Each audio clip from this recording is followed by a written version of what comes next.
Ribeira retomou o marisqueo con capturas e bos prezos. A ameixa vermella está a registrar en Lonxa prezos entre 18 e 23 euros o quilo.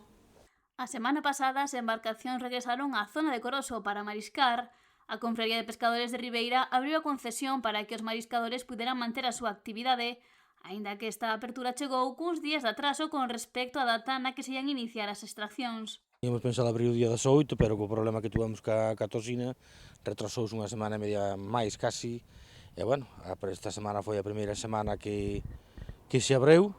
A primeira semana empezouse bastante ben, alcanzando os cupos establecidos, pero, bueno, recolectáronse en toda a semana casi 1.800 kilos de ameixa roja, estamos falando de ameixa roja, e os precios que alcanzou foron os precios bastante bons, non?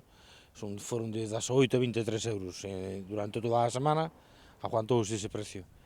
E, bueno, agora siguen traballando esta semana, a ver como, en principio, como vai ser o seu primeiro día desta semana que empezan, a ver como se van alcanzando os comos. Os mariscadores teñen un cupo diario de 10 kilos e arrancou a campaña con un bon número de profesionais.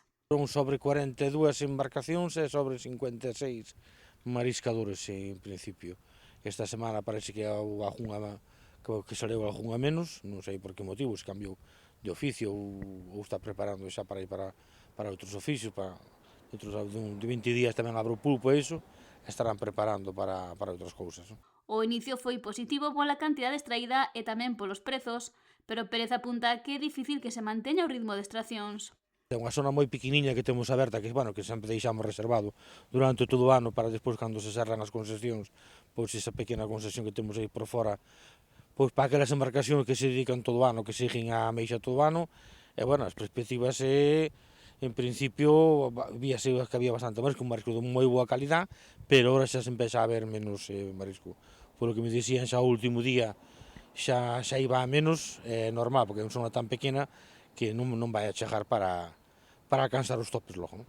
Polo momento, esta campaña manterás aberta ata que arranque o libre marisqueo. Vamos a ir intercambiando zonas cando botaremos un par de meses aquí en esta zona de aquí dos Miñoteiros, despois botaremos outro mes e pico, outro meses na parte da Iró e da Arribó, un pouquiño pola zona do Touro, e nada, despois xa se serra, así que empece xa en outubro o libre marisqueo, pois saltar para o libre marisqueo.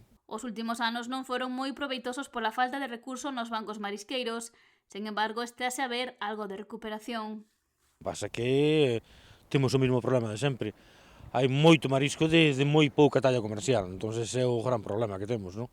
Que estáse para sacar un kilo de ameixa que dé a talla boa, que sea un marisco de boa calidad, pois móvese cada un par de kilos que non é marisco. Bueno, entón hai que cambiar de zona porque estás desterrando ese marisco e pode ser que morra, moito tamén morre porque cae encima das algas, entón é o problema que temos que cambiar de zona porque senón estamos facendo daño ao terreno.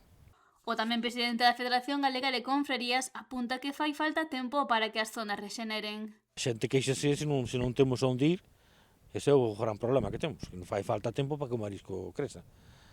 Víamos que últimamente estes últimos anos o marisco non creceu moito, vese cría, vese desdá, pero vese que non solamente na ameixa, senón outras especies, como o mexillón e iso, que non engordou e non creceu como outras veces, non? Pode ser que sea falta de plancton, non sabemos, a temperatura das aguas, todo lle afecta, non?